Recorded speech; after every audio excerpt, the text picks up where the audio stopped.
বিশ্বাস করেন গরুর উপর আল্লাহ আছে, ২-৩ দিন ভাত কি জিনিস আমি খাইনি। সত্য কথা বলতে আমি একটার পর একটা সিগারেট খাইছি। অনেক রাত পর্যন্ত সিগারেট খাইতে, খাইতে সময়গুলা পার করছি। সেটা তো শেয়ার করতে পারি নাই আমি কাউকে। ২-৩ মাসের মতো তো যোগাযোগ হইব না। তো ওর সাথে আমি দেখা করলাম।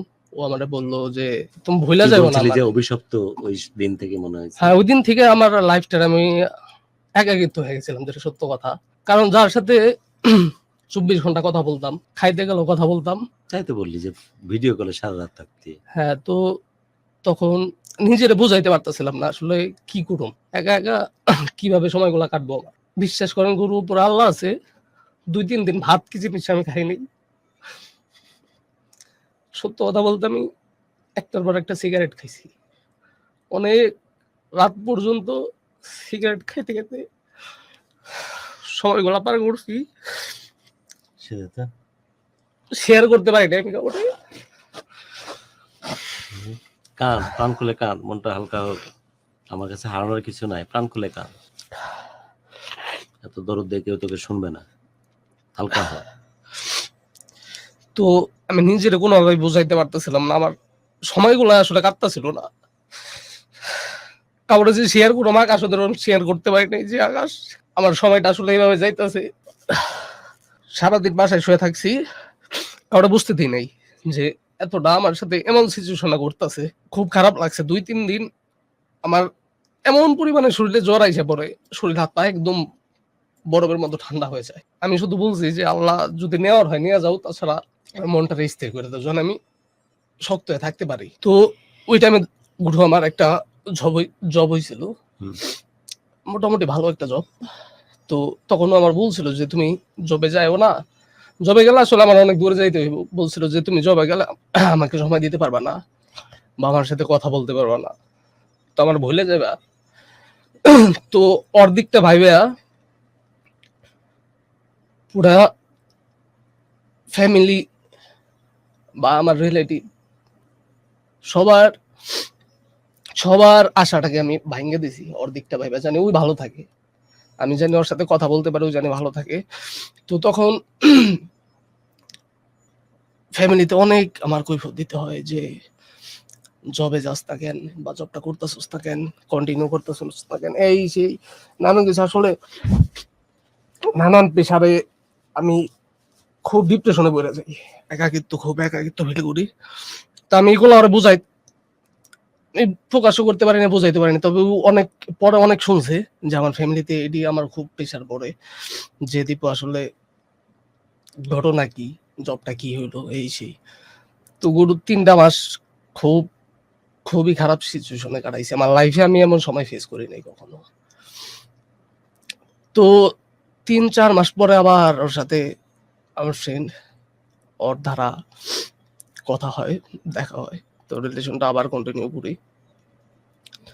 ভালোই সময় যাইতেছিল। আবার সব আগের মতো হয়ে যায়।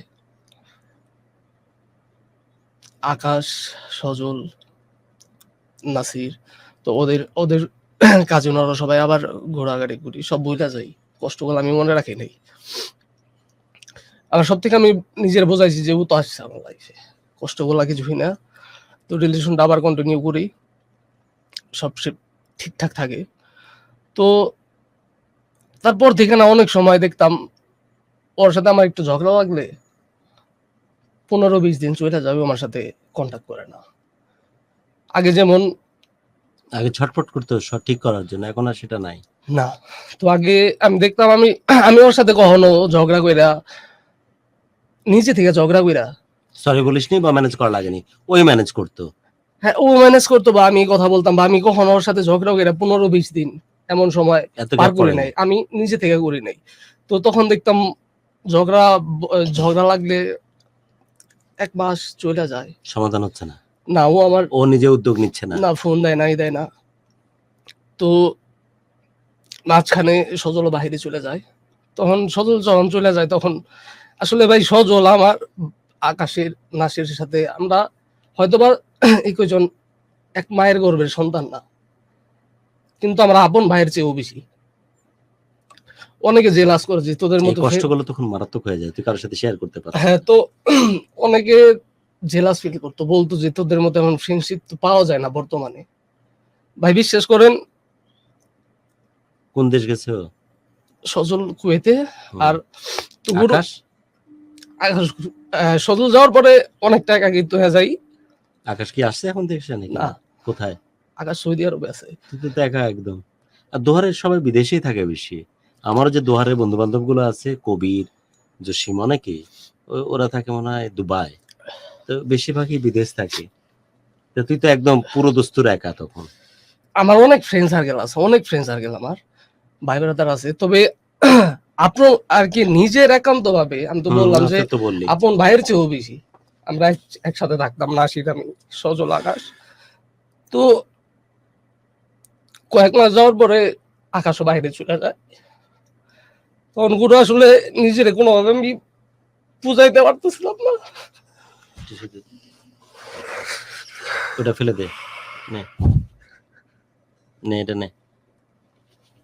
তারপর দেব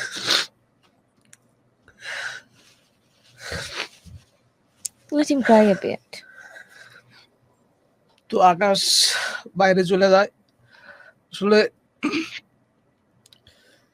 আমার মা সবসময় আকাশে নাসির নিজের ছেলের মতো দেখতো। যখন থেকে শুনছি যে আকাশের বাইরের সব ঠিকঠাক হয়ে গেছে, অনেক ভাঙ্গে পড়ছি আমি। আকাশ না বোঝাইতে দিই নাই যে আমার কতটা খারাপ লাগতেছে, কারণ আমি জানি আকাশ আমার অনেক পরিমাণে ভালোবাসে, আপন ভাইয়ের মতো দেখে। সে সৌদি এখন। তো আকাশ যখন চলে গেল, আমি একদমই পুরো ভাঙ্গে পড়ি।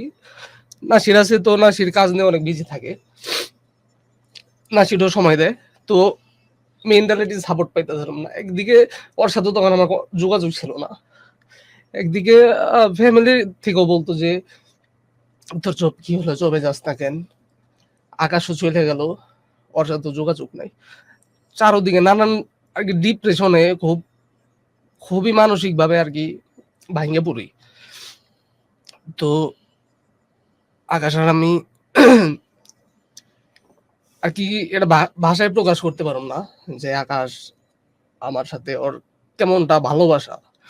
আমি একদম বুকে হাত দিয়ে বলতে পারুম, আকাশ, তারপরে সন্ধ্যা, নাসির, সজল, ওদের আমি সবসময় বিনা স্বার্থে ভালোবাসি।